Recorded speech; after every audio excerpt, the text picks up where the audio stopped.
урматтуу менин каналымдын көрүүчүлөрү, сиздерди каналдан көргөндө абдан кубанычтамын. Бул акыркы маалда 1-2 жума, 3 жумадай ошол Бангладеште төңкөрүлүш болуп жатат. Ал төңкөрүлүш негизи студенттер аркылуу болуп атат. Бангладеште баягы жаңы өкмөт келип туруп студенттердин льготаларын кесе баштаганда студенттер көтөрүлдү.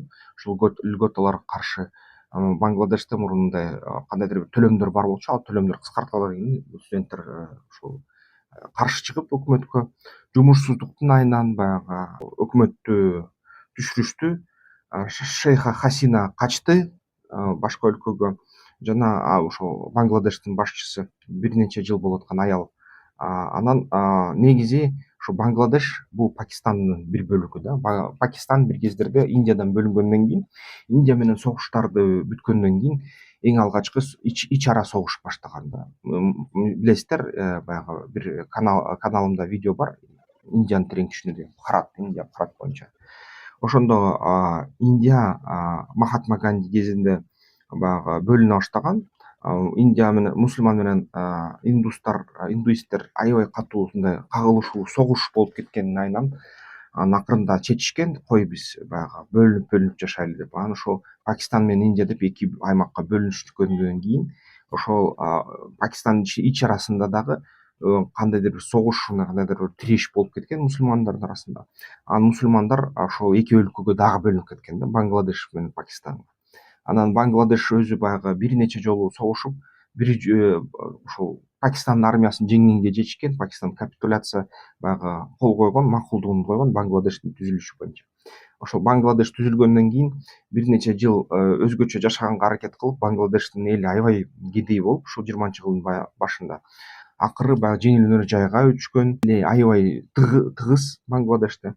Анан билесиздер, бүт дүйнөлүк брендтер көп учурунда ошол Бангладеш, ошол негизи Пакистан, ошол мындай Мьянма, Бирма деген мамлекеттерде ошо Бангладештин тегерегинде жана Вьетнамдан кийим тигип башташкан. Zara, Mango дегендер, мисалы үчүн ошол кээ бир ошол брендтер, USPCA дегендер ошол кээ бир учурда Бангладештен кийим тиккенге үлгүрүшкөн дагы. Анан биздин мисалы үчүн жеңил өнөр жайыбызга акыркы жылдары ошо тигүүчүлөр жетпей жана тигүүчүлөрүбүз Орусиянын базарына сорулуп кетип, аякта баягы тигүүчү цехтер, концерндер пайда боло баштап, акыркы жылдары ошол биздин ишкерлер айла жогунан Бангладештен алып башташкан да балдарды, кыздарды. Бангладештик балдар аябай люкстуу тигишет, аябай жөндөмү өтө бийик, өнөрү өтө зор. Анан ошолор аябай аз акчага, мисалы үчүн биздин тигүүчүлөр алган акчадан да ылдый акчага иштегенге даяр. Үйүнө жиберген акчасы үйүнө эле аябай жакшы акча болуп эсептелинет. Анткени Бангладеште кедейлик. Ошондуктан биздин баягы тигүүчүлөр, биздин ошол өндүрүшчүлөр Бангладештен чакырышат жумушчуларды. Анан акырында Кыргызстан ушундай кедей өлкө болуп баратып, акырында эмгек миграцияны башка өлкөдөн киргизе баштады да, азыр ушундай абал. Бангладештиктердин иштеген аябай жакшы да, сапаты, ишинин сапаты аябай жакшы. Ошол менен бирге Бангладеш бүгүнкү күнү баягы айтуусу боюнча Шейх Хасина сенсация кылды, сенсациялык мындай кат жазды, расмий түрдө билдирди. Бул деген баягы Бангладеште Сен-Мартин деген аралы бар да, Индия океанында. Ал Сен-Мартин аралы баягы Мьянма, Бирма, Индиянын ортосунда турат, Андаман деңизинде. Анан ошол арал аябай маанилүү деп эсептелинет. Анткени ошол аралдан ошол дүйнөлүк жүк ташуу, баягы суу менен, деңиз менен жүк ташуу системасынын эң ортосунда турат да, логистикалык түйүн бул.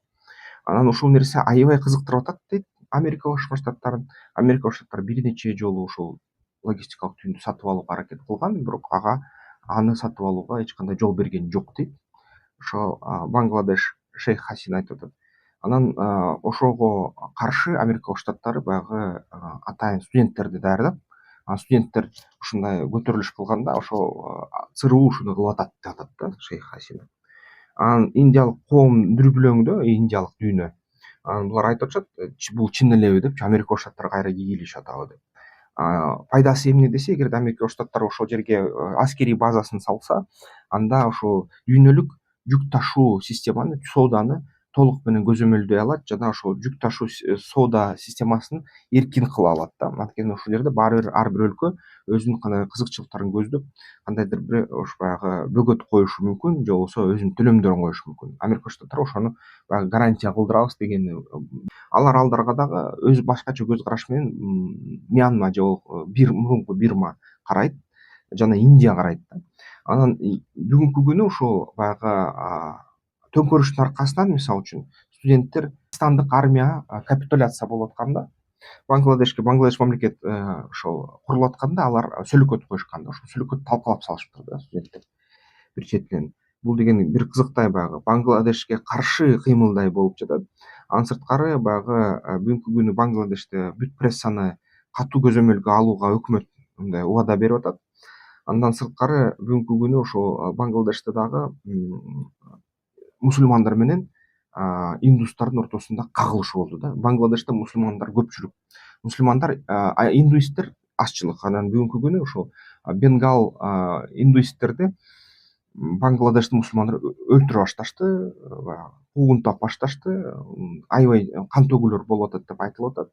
Расмий маалымат ушу барбы жокпу билбейм. Азыр Украина Курскка кирди деп бул жөнүндө эч ким окпаса деле керек, бирок могу жөнүндө ошо индиялык массалык маалымат каражаттардан ушундай маалымат келип атат. Анан мисалы үчүн ошол бул эмнеден башталды? Белгисиз бирөөлөр Мьянмадан качып бараткан ошол рохинджа мусулмандар бир 200дөй кеме менен качып баратканда, аны кайсы бир кеме, башка кеме, айтылбай атат кимдики, ракета менен чаап, ушул рохинджа мусулмандардын баарын Бирмадан, Мьянманын баягы жээгинен өлтүрүп жатат да, ошол Сен-Мартин аралынан алыс эмес. Анан ушуга аябай баягы ызаланып кетип, Бангладеш мусулмандары ошол буну индуисттер кылды деп, индуисттерди өлтүрүп атат да Бангладеште. Ушундай нерсе болуп атат. Бул деген албетте мындай мамлекет толук контроль кыла албай атат. Мамлекет толук кура элек Бангладеште. Азыр реформа кандай бир болушу керек эле, бирок баягы депутаттар дагы эле мындай бийликти жөнүгө салуу иштерин мындай колго ала элек жакшы. Анан ушул тынчсыздануулар эмгичекти уланып атат. Албетте бул нерсе баягы баары эгерде чын эле бул студенттик кыймыл болсо, артында жергиликтүү саясатчылар болбосо, бул деген нерсе тез түгөнөт да. Эл деген каршы чыга баштайт студенттерге. Кытайда мисалы үчүн Хунвей билимдерге каршы ушундай кыймыл болуп кеткен да. Эл деген Хунвей билимдерин тыйып салган бир кездерде. Так ошондой эле ошол нерсе болуп кетиши ыктымал. Америка Коопсуз Штаттары расмий дипломатикалык баягы органдары биз ага тиешебиз жок деп ант бергенге жакын, бизге тиешеси жок, биз аны уюштурган жокпуз, биз эчтеке кылган жокпуз деп атат. Бирок силер кандай дейсиңер? Силер кандай ойлойсуңар? Тиешеси барбы же жокпу? Мисалы үчүн ошол Акаевке болгон Кыргызстанда революцияда көп эле айтат, баягы бул эркин демократиялык институттар себепкер болгон деп. Анткени көп пресса пайда болгон, элдер эркин ойлонгону үйрөнгөн. Анан албетте баягы бүт гезиттер Акаевке каршы статьялар жазган. Ошол нерсени Акаев деле өзү айтат да, мага каршы ошол батышты институттар болгон деп. Экинчи революцияда, Бакиевке каршы революцияда, мисалы үчүн, тескерисинче Орусиянын институттары иштешкен деп айтып атышат да. Анткени Бакиев баягы америкалык базаны чыгарганга эч кандай мындай толук кандуу иштерди жасаган жок деп ушундай айтып атышат да. Бирок мисалы үчүн Бакиев тараптын маалыматтарын уксак, алар айтып атат, бизге баары бир каршы ошол баягы батыш ошол атайын уюмдар чыккан деп айтып атышат да. Эми ким билет да, негизи баягы Бангладеште дагы азыр ушундай полемика болуп атат. Ким деп. Хасина расмий түрдө америкалыктар деп атат. Студенттер болсо, баягы студенттердин өкүлчүлүктөрү жок, биздин коррупциялык өкмөт, бизди кедейликти кармаган өкмөт бизге жакпай жатат деген ушундай лозунгтар менен ыргыттанып атат да. Кандай болсо дагы Бангладеш элине тынчтык болсун, Кыргызстанда да тынчтык болсун, бүт өлкөлөр мындай киши өлтүрүүсүз эле, эч кандай революциясыз эле өнүксүн да, эволюциялык жол менен. Анткени көрүп атасыздар, эволюциялык жол менен өнүккөн өлкөлөр номер 1 дүйнөдө азыр. Ал эми революцияга тойбогон өлкөлөр артта калууда. Ошон үчүн тынчтык болсун. Өзүңөр оюңарды жазгыла комментарийлерге, эмки видеолордон көрүшкөнчө.